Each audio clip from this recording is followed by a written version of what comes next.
Patrick Ayota, the Managing Director for NSSF. As you may recall, we normally have what we call the annual members meeting in Kampala at the end of September. We do realize that that event is limiting in terms of the number of people who can participate. So we decided that what we also need to do is to have that mean member at regional level. So because we've divided the country in different regions, so we kind of rotate. Like for now, we've done this one in Mbale, which caters for the eastern region. I will be in Arua, I believe on Tuesday, together for the northern region. And then we're in the west, and then we'll do central for that purpose. What we find, the beauty of it is helps us understand the region, the dynamics of the region. It also helps us be accountable to the whole country because we're holding their money and they need to know what we've done. They need to know where we are going. So it gives us a chance to hear from them what they're thinking about, and it's really very beneficial for us as a fund to do. In a meeting, ya Eastern Region, tulina bamemba okuva Jinja, okuva Soroti, Karamoja, Bugisu, Tororo, nga tugezaako okubasomesa kitegeeza ki okubeera nti oli compliant n'ebisaanyizo ebya NSSF. So ekyo kyekikulu ekituleese. Tutandika na kusiima nti eriyo ebitongole wadde balina obuzibu obw'enfuna bagezaako nnyo nga bwe kisoboka okuteekayo ssente z'abakozi. Abo tubasiimira ddala. Era leero ogenda kulaba nga tubawa emidaali egy'okuba nti bakozesa balungi. Naye ate eriyo abalala abatakoze bulungi, abasala ssente z'abakozi ne batazisasula. Okay? Bano bazza musango. Era tubagamba beddeko basobole okusasula ssente z'abakozi kubanga abamu enkola yaabwe tebadde nnungi. The compliance rate, now our compliance rate is, we determine it as this. Most companies or most pension funds assume if you've not been compliant for 1 year, in other words, you've not remitted for 1 year, then you are non-compliant. With us, it's very strict. You must have remitted by the 15th of the month, the full amount for all the employees. So on time. That rate for us is around 52%, which means we have some employers who maybe miss a month, but they catch up. But so if you take up just in terms of just the number of employees who at least remit on a quarterly basis, it's about 82%. But the strict compliance is 50%. So is it growing? Oh yes, it's growing. Because what's happening is people like you, people like all the citizens are know that that is their money. And remember, each time we get a contribution, we send an SMS message to the phone number. We've received your contribution. Your balance is this. So what the members are helping us, if they don't get that message, they go to their payroll people. Did you send our money? And suddenly, the pressure to submit that money is coming from the members themselves. So it's helping us grow it. Nabagambye nti abafere bo weebali. Ate abafere tebali mu bintu bya pension byokka. Naye tukubiriza abamemba baffe nti bw'oba ofunye ssente z'okuva mu NSSF, gezaako nnyo okulaba nti ofuna amagezi okuva mu bakugu. Ssente zino nzikozesezza ntya? Investments ki ze nsobola okukola? Twewale nnyo abantu be tutamanyi ajja n'akugamba nti leeta ssente zo buli wiiki tugenda zizaalamu zikuwe ssente bwe ziti. Kubanga abasinga babeera bafere. Tukole nnyo ng'abantu okunyoonyereza nti bw'ongamba nti nze nzize naye ndi banka kangendeko ku mukutu gwa Bank of Uganda ndabe amazima eno banka ntuufu. Bwe nzija nti ndi kitongole ekiyamba abantu okuinvestinga ssente kangendeko ku mukutu ogwa Capital Markets Authority ndabe balina balina olukusa okukola ekintu kino. Tugezeeko nnyo okwewala abafere, tukozese abakugu, tunyonyereze nnyo nga tetunateeka ssente zaffe n'abantu abafere. There are typical ways. If some clients are bold enough, they don't care. They say, let them know who I am. They can walk in a branch and just say, my name is so-and-so, here are my documents, my employer hasn't remitted. We have a whistleblower platform that they can also do the same thing. But now in that whistleblower platform, they can choose to say, okay, I don't want to be known. I want to be reported as being anonymous. So in that case, you do what? We don't know who you are, but you give us your information and we follow up with it. By the way, even when you come to a branch, we keep that information confidential. We don't go and tell the employer, hey, my friend, so-and-so came and reported you. Suppose you came and you showed us your payroll for the last, say, 2 years. And we can definitely see that the employer did not, or deducted but did not remit. Now we will basically, please, we want to see all your payroll for this date. And that allows us then to begin to audit and recover the monies. Kikulu nnyo okwetegeka kubanga ffenna abali wano ekiseera kigenda tuuka nga tukaddiye.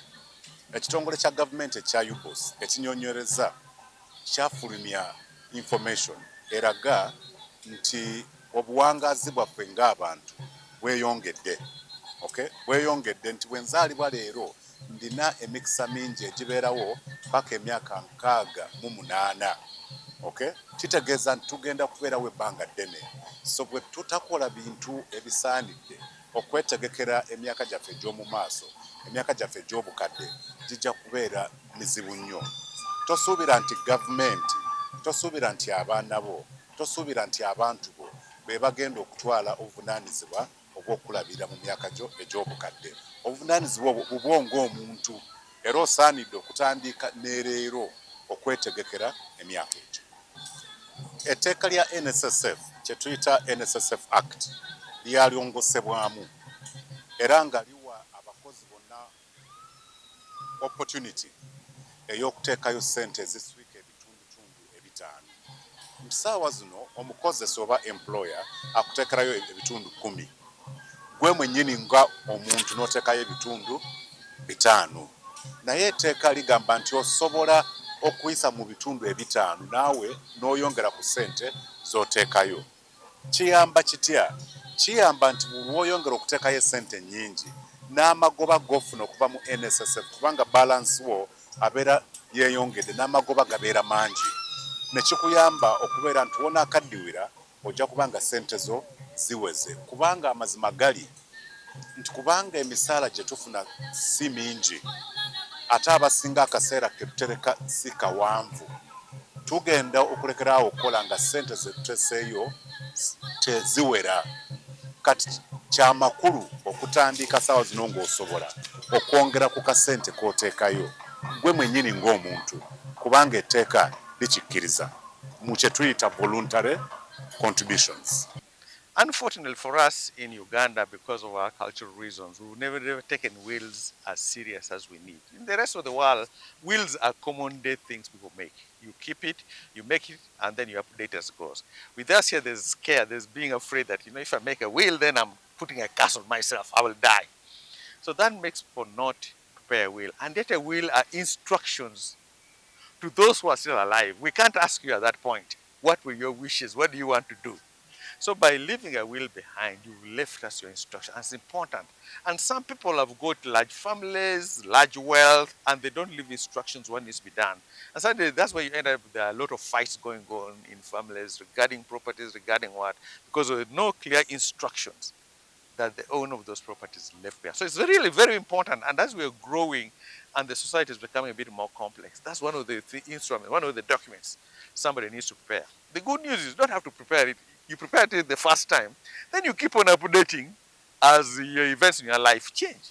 You have additional children, put them on. You have more properties, put it on so that people know where things are in case you are not here to answer those questions. So what you have is, smart life is not just for the informal sector. If you remember, one of the biggest problems people had with the NSSF as they were was, wait, that's only for rich people who have a job. And then suddenly you lock my money until I retire. So people didn't like that at all. So smart life is to kind of say, no, you don't have to have a formal job. You can save. You don't have to save a lot of money. You can save 5,000. You can save as many times as you want. Then after you save for 1 year, you can then come back and take it. So it allows flexibility for someone to manage. At least you put something aside for a short-term need or a mid-term need that you may have in that process. And I think it has been really good because the numbers I just showed you as of last Monday, 17,000 people have enrolled on it in 4 months. And they've saved 8.5 billion shillings. That's just unheard of. And yet sometimes we think Ugandans don't want to save. But that assures they actually save. Ekyo kyo kiri gy'oli ng'omuntu. Naye bw'otunula mu kunyonyereza kiba kya buvunaanyizibwa nti bw'oba osobola ebintu ng'okuzaala abaana n'obazaala mangu n'obazaala ng'okyali muto kubanga olina amaanyi okyakola enfuna ya mulembe. Naye bwe mbazaala nga ndi myaka 7 ndi mu 6 sikyakola sometimes ne sente nazo zeekubye mba nja kufuna obuzibu. Ate bwe mba nga nkikoze ale wengenda okutuukira emyaka egy'okuleka ebyokukola n'abaana babeera bakuze. Naye ekyokwongerako nti sometimes wabeerawo ensonga entuufu lwaki abantu abamu tebasobola kufuna baana mangu. Okay? Ate era sometimes ebeerayo abantu nga ye mukulu ali mu 6 ali mu 7 naye ng'alina obusobozi, alina means, alina sente ezisobola okulabirira ki abaana. Naye bw'obanga tosobola kiba kya buvunaanyizibwa okufuna abaana amangu n'obasomesa w'ogenda okutuukira mu myaka gyo egy'obukadde abaana nga bakola ki bamala ebyokusoma. Mwebale. Thank you so much for coming.